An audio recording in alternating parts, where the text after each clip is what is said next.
Welcome into the spring sports season premiere of This Week in Anderson High School Athletics here on ESP Media, powered by Sidearm Sports. My name is Jason Griefer, and we're happy to be joined once again by Anderson Athletic Director Chris Newton and Assistant AD Zach McCormick. Gentlemen, good to see you once again. It's been a few weeks since we wrapped up the winter sports season. I notice, Zach, you've got your coffee right there ready to go. Newt, I know you don't need the caffeine, but I imagine it's a pretty exciting time as we're getting ready to start spring sports, is it not? Oh, it's an incredible time right now. We got everybody in full flow. We got beautiful weather. So it is a blast right now. We got everybody back from spring break safely. So we're ready to make the run here at spring athletics. Zach, are you regular or decaf? Oh, come on. I'm regular all day, baby. Okay. Just want to make sure we're in mid-season form already. Every once in a while, I have to get the jacked up kind to match Newt's energy. Oh, boy. Does he get close, Newt? Oh, yeah. He can get a little fired up. Okay. All right. Well, we'll see how fired up we can get each of you guys here as we get the spring sports season going, and our sports already in action. And let's get going with it. Let's start off on the diamond with your baseball team. Kind of an up and down start overall, 2-3 on the season thus far, but it's just 5 games in. Still a lot of time to get things going towards the top of the league here. But did get a big win this past Monday, beating Bartels Road 6-1. So you've got the rivalry win. There you go. Exactly. A couple guys want to mention here as well. Ross Carnes off to a top start. He's leading the ECC in homers. He's near the top in RBIs. Cole Brennan is putting up video game numbers, hitting almost 600 to start the year through the first 5 games. What have the coaches said? Newt, I'll start with you. What have the coaches said about the start from these two, and do they feel like it can be sustained throughout the season? Oh, most definitely it can be sustained. I mean, these kids, it's such a weird time right now because, our coach, Barry Martin, was a brand new coach last year. Was first year as a head coach. He's been an assistant here, but Cole and Ross, they didn't play varsity as sophomores here at Anderson. So, I mean, this is pretty much everybody that Coach Martin is throwing out there besides Josh Overbeek is a kid that has not performed at the varsity level. And so, these first couple of weeks are going to be really kind of feeling things out and seeing which kind of lineup works and getting his pitching rotations. Our top, 2 of our top pitchers are out right now. So he's got guys going in at different times and trying to figure out the rotation. So I know he's very excited and very upbeat. And Jason, I will tell you this, the thing that I absolutely love about this team is the energy they play with. And that was never more evident than it was yesterday. We're down 6-1. We're down 1-0. Jack Storm is throwing a great game, going out there and putting up zeros after he gave a big fly. And the kids stayed very energetic in the dugout. And kid from Turpin, the Hinkle kid, is really, really, really good. And he's shutting us down. We got a few breaks here and there.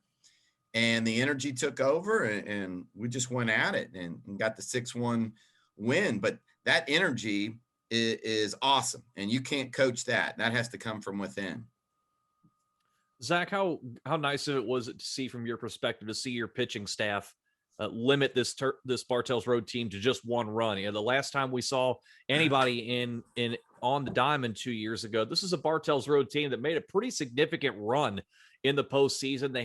They've got a lot of seniors on this roster coming in, so a lot of kids with varsity experience from a couple of years ago, and your pitching staff goes out and holds them to 1 run. I have to imagine that's pretty encouraging early on in the conference season. Oh, no doubt. I mean, the pitcher controls the game all the time, always has the ball, and it's when they pitch well, it's going to be tough to beat.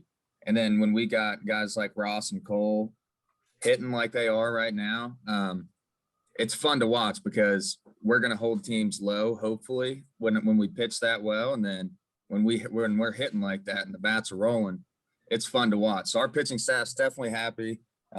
We got a bunch of good guys this year. So pretty much anybody that we throw out there, I mean, Newt said we got 2 of our top pitchers that are out right now and we're still competing. So it's fun. Our coaching staff does a great job, and these kids are just, it's so awesome to see them out there since they missed the spring last year. And like Newt said, most of them are all first year varsity kids, and it's just fun to watch them. It's fun to see the joy that they have and the passion that they play with from the coaching staff and the kids. So we're happy, and we're ready to get this spring season rolling. Jason, I will tell you this. I'm in the bullpen yesterday watching the game. And again, we're struggling to get a run and here and there. And you got a kid named Jacob Bell, and Jacob Bell is about one of the best kids you could ever find in your life.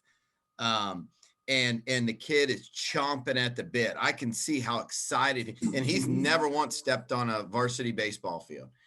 And, up until this year.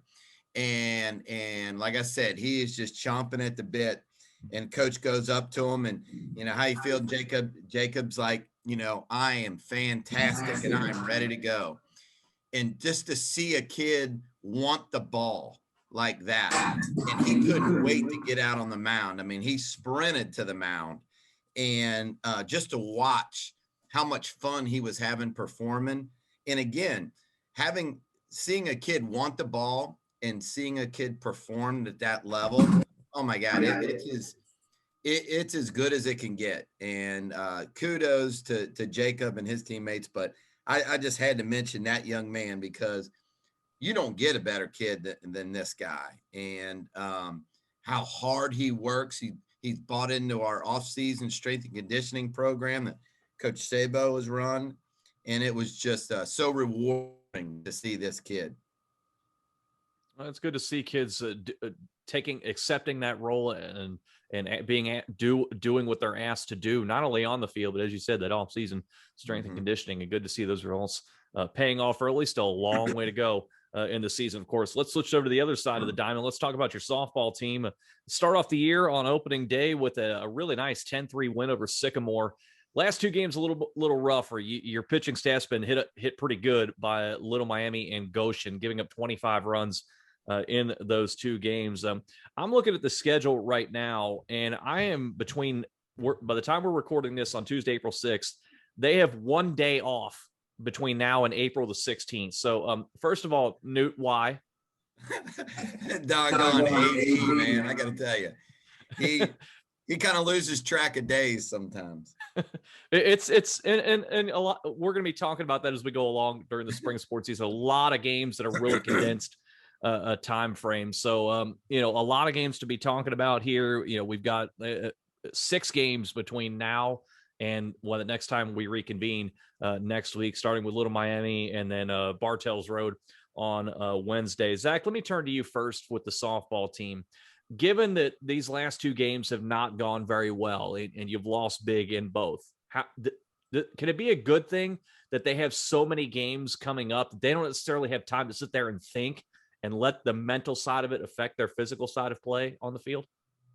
Oh, without a doubt. I think, as a player in any sport, when you play to play the games. Practice is part of it, but you love to play in the games. And when you have so many games in so many days, you got to have such a quick turnaround that you can't really dwell. You can't get too high or too low. So, even though we've had a couple tough losses, we have another great opportunity to go out and play again.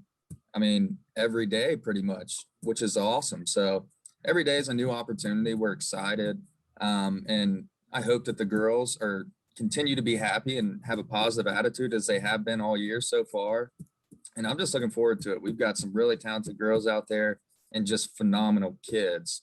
And it's exciting to see them get out there again and play after missing last year. So we're excited for them to watch them in the next 6 or 7 days with a lot of games.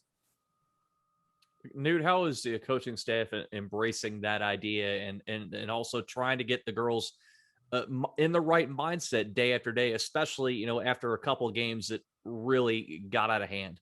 Yeah. Well, and it's kind of like baseball. We talked about our coach not seeing those kids perform at the varsity level. With softball, you got to remember, if we would have played last year, that would have been the best softball team ever to step on a field at Anderson High School. We had I believe it was 7 seniors that had basically started since they were freshmen. So with them not being around, now we've had to develop new leadership. And, you know, you got Georgia and Lily Conley and Katie Wegman, who are as good as softball players as anybody around. Okay. And so now we're trying to find girls that are going to step in and fill those roles as well. Taylor Schweinfuss comes and had a huge hit in our victory against Sycamore. But, you know, we have got, we had 2 pitchers in Stella Walker and Allie Madden that for 4 straight years, there wasn't another girl that ever took the mound for us in softball. So we got Grace Trapp, who is doing a great job for us. You know, she's making them put the ball in play. And right now they're just hitting them where we're not.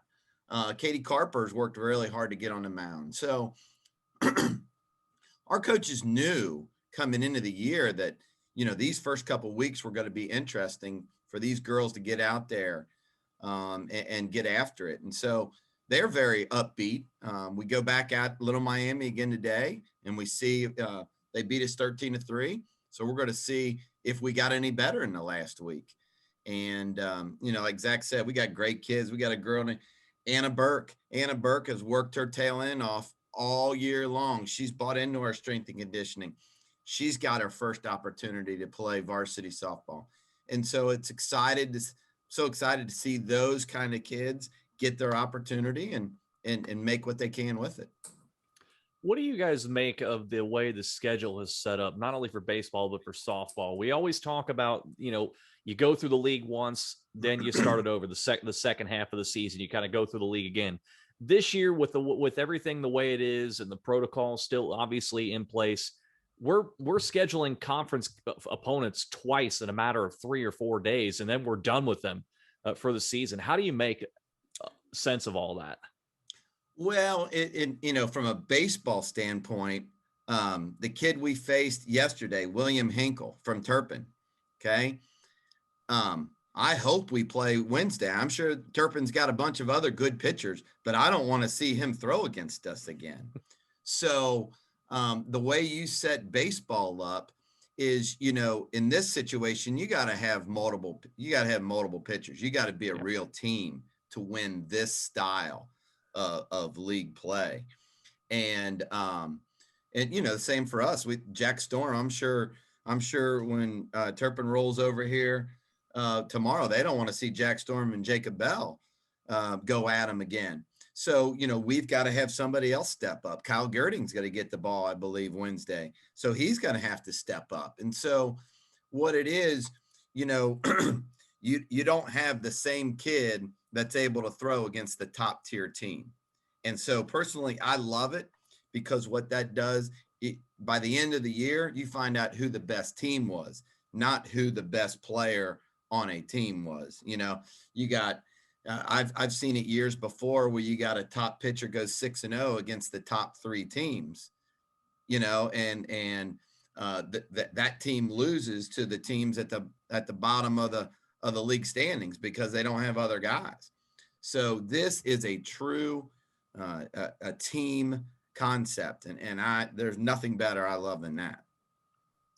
Let's switch gears and let's talk about your lacrosse teams. First, let's start with the girls. Got a similar start to the way the softball team has gotten their season going. A really nice win on opening day. Lacrosse team beats Fenwick 13-5.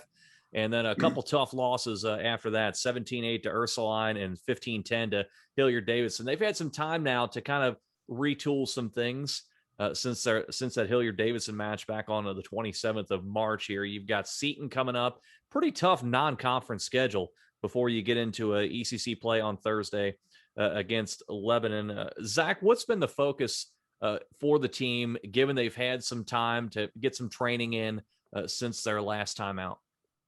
Oh, I mean, it's very simple. They just want to try and get better every day, get more cohesive as a group. Because lacrosse is a funny sport. Anything can happen. And some girls are so athletic out there that you have to come up with game plans to figure out how to stop those girls.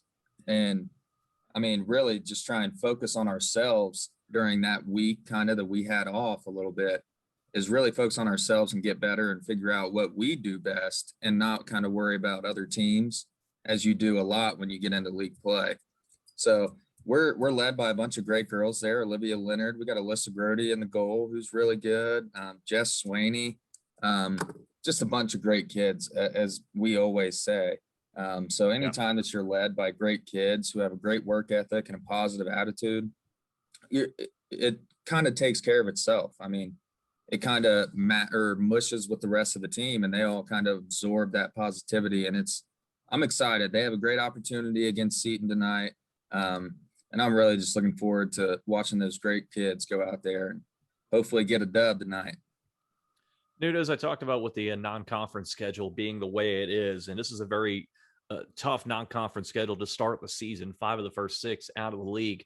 How do you think that sets them up for success once you get solidly in to ECC play? Oh, there's no doubt about it. It helps us tremendously. You don't gain any advantage by going out there and winning 12-1. It looks great in the stat column and stuff like that, but it doesn't help you as a team. And every single team we have here at Anderson High School, our goal is to be a better team at the end of the year than we were at the beginning of the year. And when you go out and you play high level competition, you have no choice but to be better. No choice at all but to get better. And, you talked about the Ursuline game. That was an incredible game. We got beat 17-8. Okay. And the thing about that game was we're getting beat 8-2. We make a great comeback. We end up being down 9-8 with the ball with, I think, about 10 minutes left in the game. And we're down 9-8. And we have a missed shot. They get the ball. They proceed to go down and score. They get the next 7 straight face-offs and score 8 straight goals. So in a matter of, 10 minutes, we go from down 9-8 to down 17-8. Well, what do you got to do? Well, I definitely know that Coach Hardiman worked on those face-offs and making sure that our girls, we find a girl that can go in there and compete and get that ball for us, because, lacrosse is a funny sport. And, when every other sport, pretty much, I know when somebody scores, you get the other team gets the ball. Lacrosse is not, you can have the ball forever. And so that was something that we needed to work on. And I know for a fact he did work on it. So if we don't play a really good team in Ursuline, then we're not exposed to that. And we don't see what our weakness is. And that's what's important by playing that kind of competition. You find out what you need to work on so you can get better as the year goes on. Over on the boys' side, a really nice bounce back here over the last week that they were in action. They start off 0-3. You drop a heartbreaker to Elder on opening day, 4-3. Muller has a very good lacrosse team, and they double you up 12-6. Fenwick gets you 10-4. But then the bounce back comes. You easily dispatch of McNick 10-1. You follow that up last week by rolling over Wyoming 16-2. So things starting to turn now in as we're heading into league play starting on Wednesday with Lebanon. And of course, before we talk again, you'll get Bartels Road next Monday. But looking at some of the numbers right now, you're doing a lot of really good things statistics wise, and it's starting to show in the results. You've got 5 players in the top 9 in the ECC in goals right now. And then your goalie, Austin Kroner, leads the ECC in saves by a mile right now. He's made 91 saves through 5 games. So so a lot of things going right. You're building momentum. I want to talk about, though, the workload that Austin Kroner has had to have in the net. As you said, 91 saves on top of the goals that have gotten that he's allowed on the season. That's a lot of shots to face in 5 games heading into a league play, as I said, on Wednesday against Lebanon. How are the coaches going about trying to cut down the workload he is facing on a daily basis? Well, that's very interesting to talk about, because here's the thing. Like you said, 91 saves, that's incredible. and it just shows what a great job he's doing. But it also shows you're giving up way too many shots. So I'm sure our coaches, Coach Thatcher, has worked with defensively what we need to do to limit shots and stuff like that. But it's amazing. I think it was a couple of years ago, the last time we played, we did not have a very good record. But Austin Kroner made, I want to say it some type of all city recognition because of, we might lose 7-4, but he'd have 32 saves in that game or something like that. So his reputation is well known out there. And so, but it's awesome to have a guy in the goal that you can depend on. And I'm sure the coaches would rather him have only 10 saves versus 23 saves, but they know if it takes 23 saves to win a ball game, they're okay with it. So we're fortunate to have Austin, but our coaches definitely are getting after and trying to figure out ways that we're going to limit the amount of shots he gets taken at him. Zach, how rewarding is it for? Let me just say this: being the goalie on a lacrosse team, there ain't a lot of people raising their hand to take it. No. Like, have you ever heard about the goalie on the dart team? It's not a very fun position, and that's this cat, man. He gets like rocks and pebbles thrown at him all day long. Yeah, it is a very, very demanding position to play, and I would say one of the more demanding in any sport. Yeah, because you look at it the way it's set up, they don't get a ton of extra padding to help protect themselves, and that ball is getting fired in there with a tremendous amount of velocity at them. Zach, let me turn it over to you with this lacrosse team right now. Let's talk about Austin Kroner's had a lot of work in the first 5 games, but these last 2 games was able to get some help from his offensive side. It was at 26 goals these last 2 games. You only give up 3. How rewarding is it to see him get rewarded with the offensive help he needs if you're going to have long-term success? Oh, it's incredible. And talking to Coach Pat and Coach White, our coaches, we've played well. Even in the beginning when we were 0-3, we were kind of hesitant to take shots. Like, we would have opportunities to go where, we're 15 feet in front of the goal and we kind of just pull it back out. And one of my favorite moments was Gabe Honner. We were playing at McNick, and Coach Pat told me this story after. So Gabe just, goes like 70 yards down the field and then pulls it back out and then passes it behind the net. And Coach Pat was like, hey, next time you do the same thing, take 2 steps back and just rip it. And it was one of the hardest thrown goals I've ever seen in my life. And you could just see how excited the whole entire team was. They all went over, rushed to him. It was just so cool to see a kid like that. He's a phenomenal kid, but to just see the ball go in the net, it kind of gives you confidence. So then you start to feel like you can do it more often. And the Hummels, Davis, all these kids are, they're finding the back of the net like it's, lacrosse is hard. Have you ever tried to throw and catch a ball with one of those sticks? It's tough. And these guys are throwing it on the money and they're throwing it so hard. It blows my mind just how skilled these kids are. They're running around like a punt return in football all over the place. And then they have the ball they're running with, and all of a sudden they'll just launch a 30-yard goal. It's crazy, and it's extremely fun to watch with that for sure.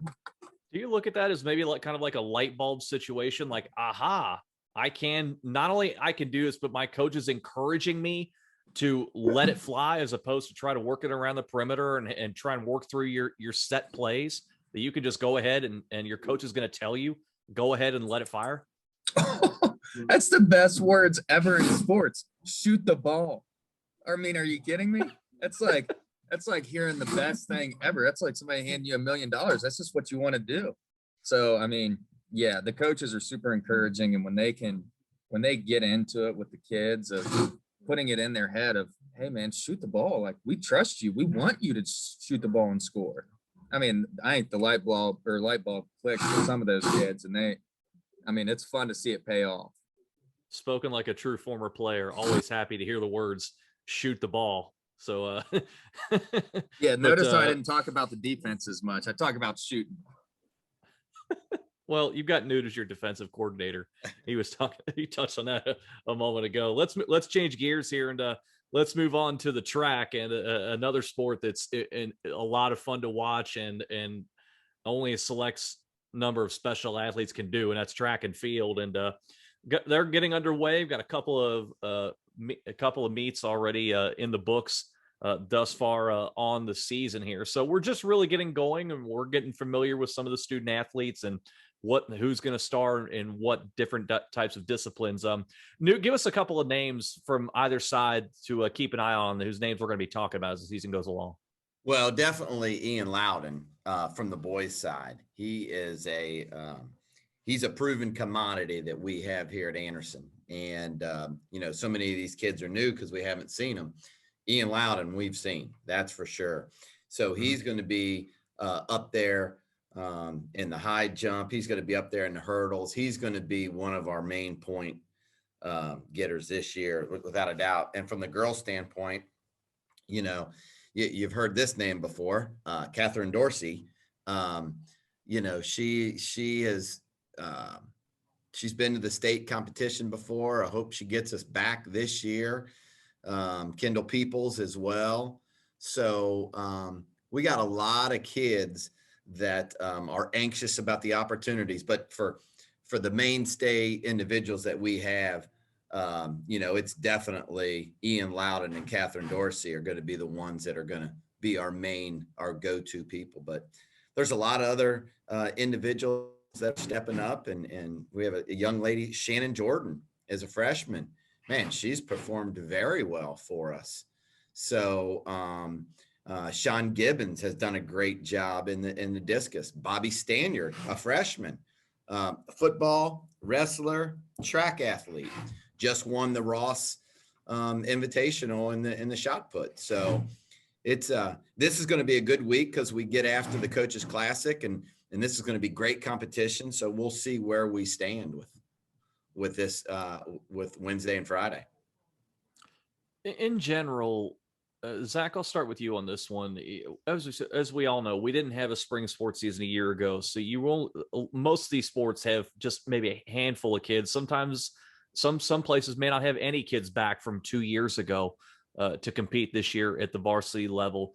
Thus far, in not only in the early start of the season, but also in practice and training, preseason work, whatever you want to call it, how have your coaching staffs handled seemingly in a lot of cases brand new rosters and not a lot of kids coming back with varsity experience that they can depend on? I'll tell you what, we are extremely lucky because, in my opinion, we have the best track coach around with Coach Andy Wolf. Taylor Rose on the girls' side as well. It is. I feel so great about our chances just because we have those two people leading our group. And anytime you have great people like that leading your group, it's going to be incredible. But with the new roster, coaches can do a lot, but they can only do so much. The best teams that I've ever seen also have leaders that are players. And the way that Ian Loudon, I see him out there, literally teaching kids and showing them different tricks that he might do.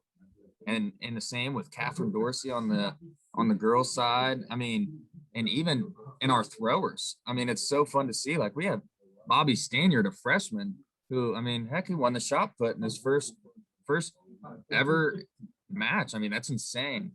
Paige Elliff, Lily Ryle, both of those girls. Paige Elliff you're going to hear a lot about her. She is a stud. She won the shot put and the discus at the Ross Invitational.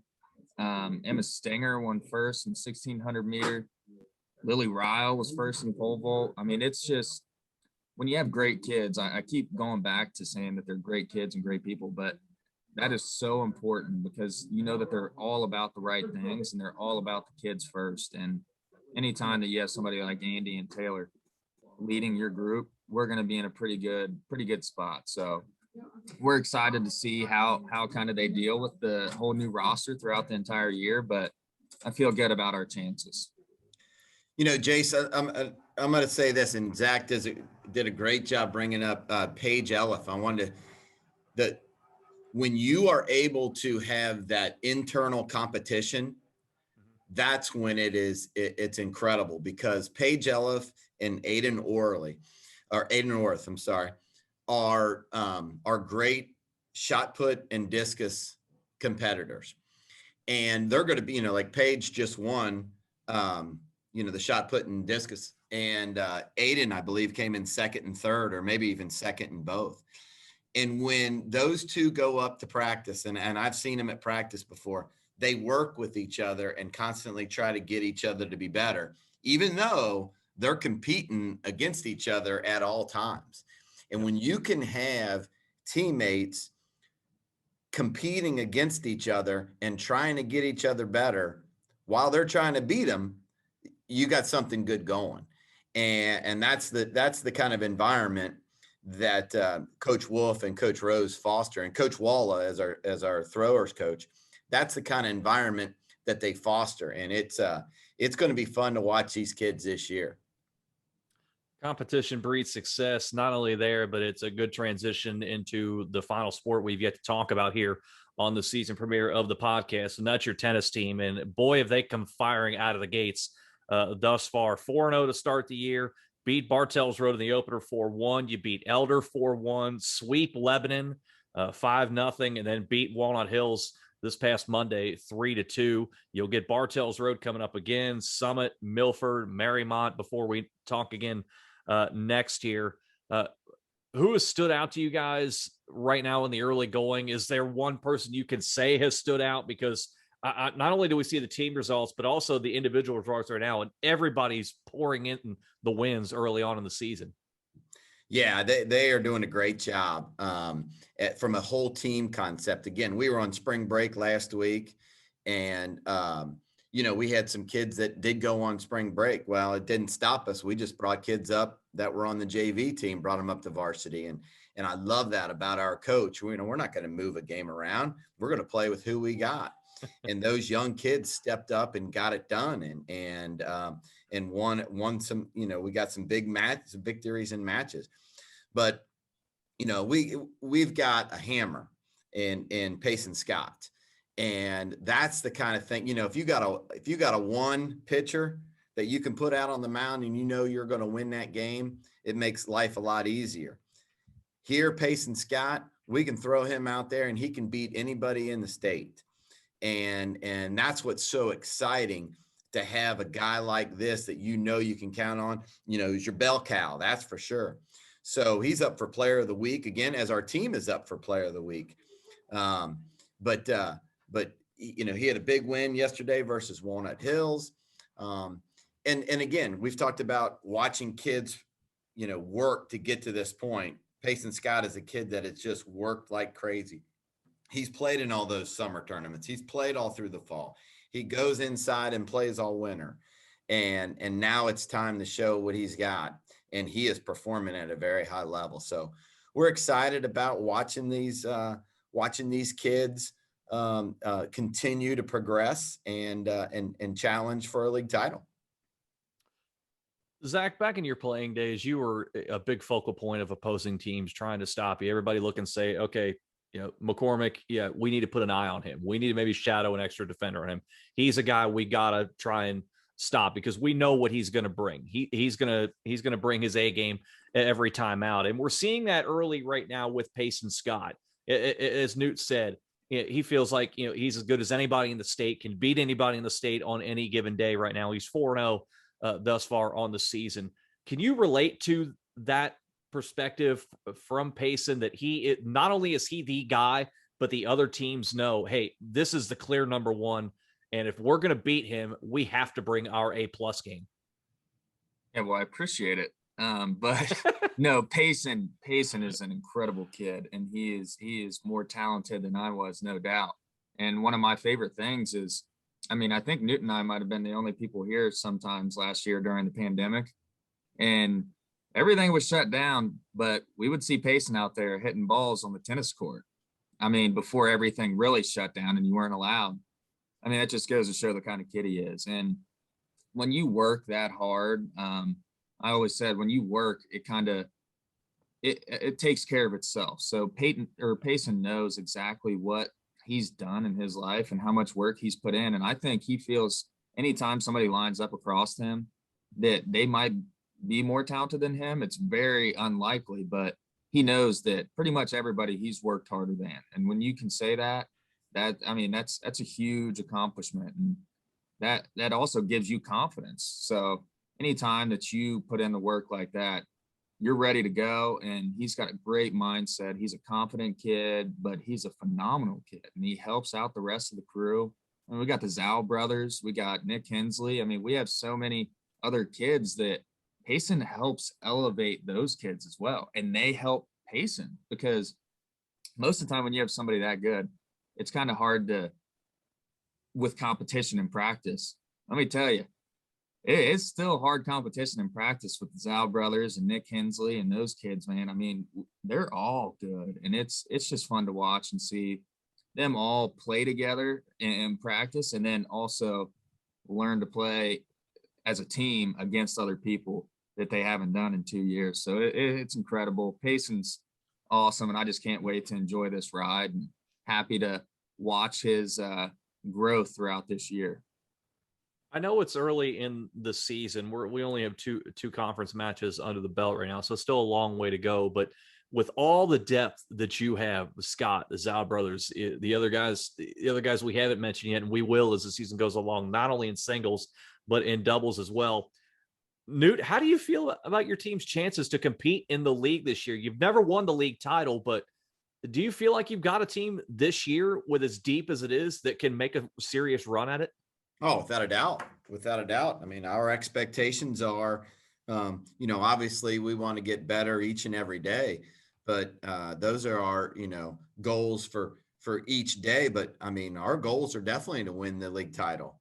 And, I think our kids are, with Payson and like Zach was saying, the Zhao brothers. And the thing is, they're such good kids that they understand what they have in front of them. They got to take care of themselves. They got to stay strong. They got to stay fit. They got to stay healthy. And that's what's going to come down to. It's doing the little things that, that's going to keep them healthy so they can continue to perform. We've got one of our assistant coaches. He is he gets after them about, stretching after matches. And I've seen, I've been up there watching practice, and sometimes they won't touch a racket for 30 minutes because they're stretching, they're doing agilities, they're getting after it running. And so they're doing, I think they understand it's more than just going out and hitting the ball. You've got to do a lot of other little things that get you in position to succeed in hitting the ball. And I think that's the difference that we have this year is the maturity level of our kids and understanding, hey, we're pretty good. We got to make sure we do the little things so we can take care of ourselves and be ready to, to have a strong year as it goes on. So like Zach said, I mean, we're excited about it. We also understand there's a long way to go. So, we're not holding up the league championship trophy yet, but sure. we know we have the ability. Now it's just going out and performing. Have you guys been able to pick up any tips to improve your tennis games? Grunting. I like that. Does it add more? Oh yeah.